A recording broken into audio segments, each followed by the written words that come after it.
ओम शांति। आज 11 फरवरी 2022। सुनते हैं आज के परमात्मा शिव द्वारा उच्चारे गए अनमोल महावाक्य। बाबा ने कहा, मीठे बच्चे, माया की बीमारी से छूटने के लिए ज्ञान और योग का एप्पल, आज बाबा ने ज्ञान और योग के लिए एप्पल शब्द यूज़ किया, रोज खाते रहो। ऐसा अभ्यास करो जो बुद्धि में सिवाय अपने परम पिता के और कोई की याद न सताए।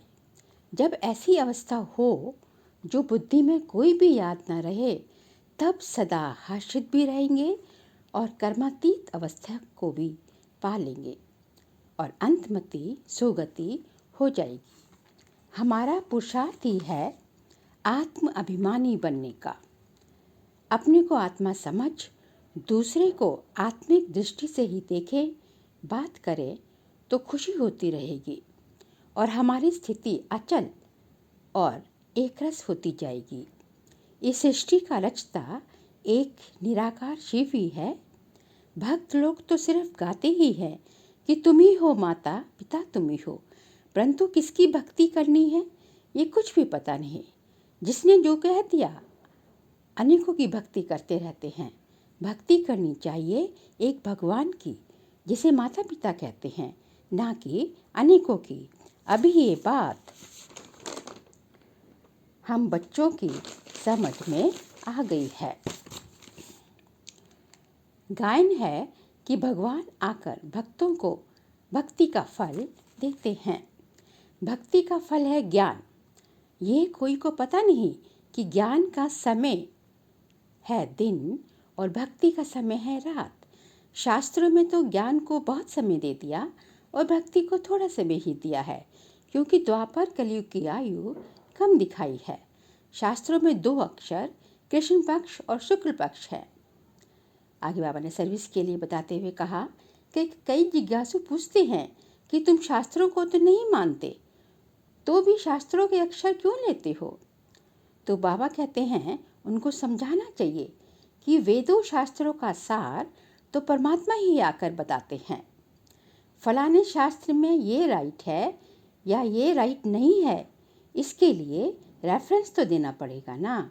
जैसे प्रदर्शनी में चित्र दिखाते हैं कि हनुमान, गणेश, वामन अवतार आदि आदि, तो समझाने के लिए दिखाना पड़े ना। आगे बाबा ने पूछा, क्या तुम अपने को सतयुग में चलने के लायक समझते हो? क्या रावण अर्थात 5 विकारों पर विजय पाई है? हमें सदा ये स्मृति रहनी चाहिए कि हमें माया जीत बनना है, अर्थात इन विकारों पर विजय पानी है, अन्यथा श्रेष्ठ पद के अधिकारी नहीं बन पाएंगे। माया बड़ी प्रबल है, माया के तूफानों से कभी हार नहीं खानी है। हम बच्चे भी दूसरों को ज्ञान समझाते हैं, इसलिए हम भी अपने परम पिता के समान ही शिक्षक ठहरे। इसलिए बाबा ने कहा कि हमें अपनी चलन पर बहुत बहुत अटेंशन देना है, क्योंकि अगर शिक्षक की चलन ही सही नहीं होगी तो वह औरों को कैसे समझाएंगे। हमें देख दूसरे भी संशय बुद्धि बन सकते हैं। हम रूहानी सोशल वर्कर हैं। हम एक ही हैं जो रूहों को इंजेक्शन लगाते हैं। सदा हर्षित मुख रहने के लिए सर्विस पे हमेशा तत्पर रहना है। ऊंचे ते ऊंचा सदगति दाता सभी को वापस ले जाने के लिए आया है। वह परम पिता हमें ज्ञान से एवर हेल्दी और एवर वेल्दी बना रहे हैं। ये ज्ञान हमें बुद्धि में धारण करनी चाहिए। देह अभिमान छोड़ आत्म अभिमानी रहने का पूरा पूरा पुरुषार्थ करना है। हमारा मुख्य पुरुषार्थ ये है, तभी माया रावण अर्थात विकारों पर विजय प्राप्त कर सकेंगे। आज बाबा ने मूल वतन, सूक्ष्म वतन और स्थूल वतन को first floor, second floor and third floor कहा। मुख्य बात ये है कि सभी अपने परम पिता को भूले हुए हैं। बाबा उलाहना देते हैं कि सर्वव्यापी कहकर तुमने मेरी कितनी ग्लानि की है। क्या सब में ईश्वर है? कच्छ मच्छ अवतार गया हुआ है, पर ये ग्लानि भी ड्रामा में ढूंढी हुई है। लोग दुनिया वाले इस दुनिया को भ्रष्टाचारी कहते हैं, पर अपने को भ्रष्टाचारी कोई नहीं समझता। इस रावण विकारों के राज्य में यहाँ एक भी शिष्टाचारी नहीं है। सन्यासियों को ऊंच मानते हैं, स्वयं भी फॉलो करते हैं उनको, क्योंकि वह पवित्र रहते हैं। बाबा सर्विस के लिए कहते हैं कि जिन भक्तों को बताओ कि सन्यासी भी भगवान की साधना करते हैं, इसलिए सन्यासियों से भी जरूर कोई ऊंचा होगा। राम व कृष्ण के आगे शिवलिंग रखना ये भी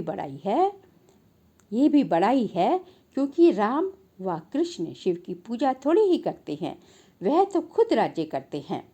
जब वह पतित बनते हैं तब पूजने लगते हैं। ऊंचते ऊंच निराकार परमात्मा को ही कहा जाता है। वही सबका पतित पावन सदगति दाता लिबरेटर गाइड है। माया ने सबको बीमार बना दिया है। बाबा कहते हैं ज्ञान और योग का रोज एप्पल खाओ तो एवर हेल्दी एवर वेल्दी बन जाएंगे। अब विनाश तो होना ही है।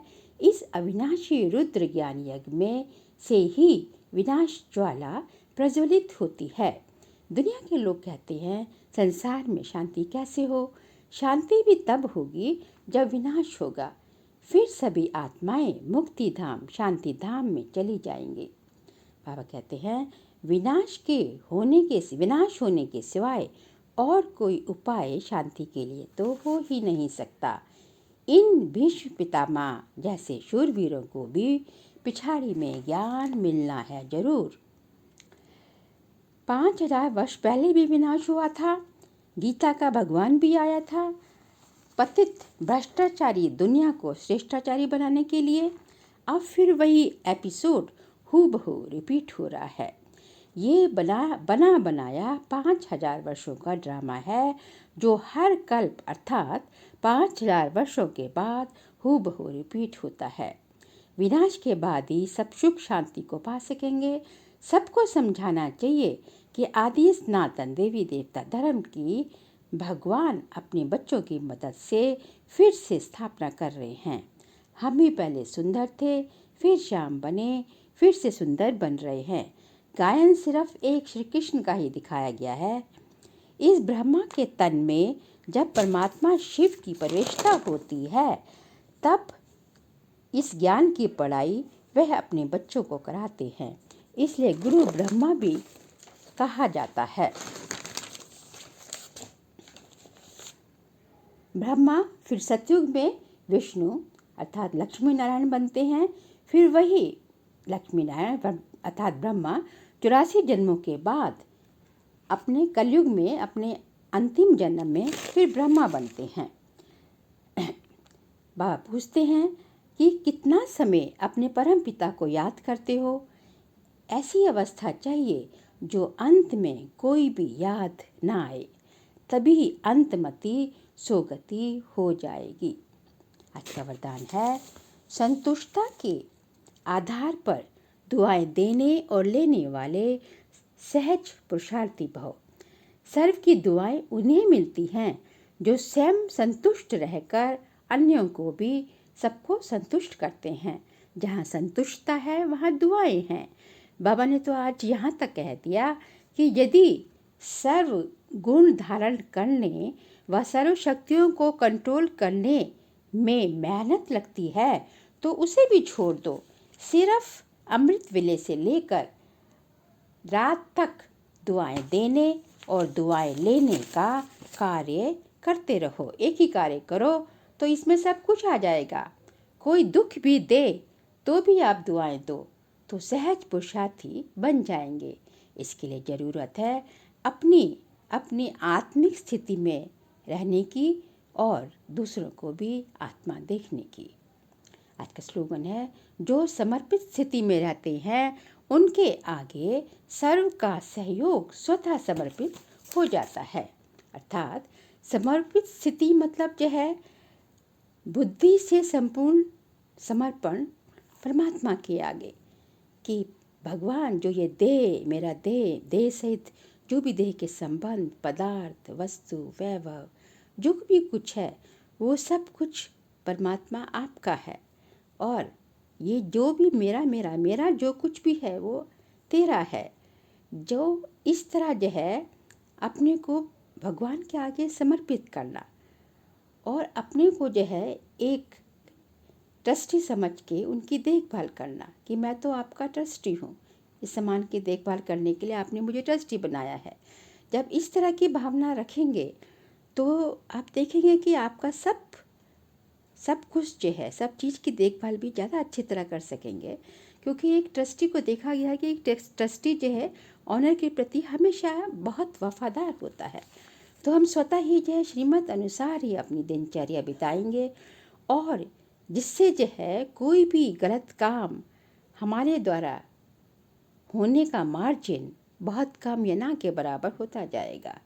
और इसी चलन को देखकर ही अन्य लोग भी आपको सहयोग देने के लिए बन जाएंगे। अर्थात सर्व का सहयोग स्वतः ही आपके आगे समर्पित होता जाएगा। ओम शांति।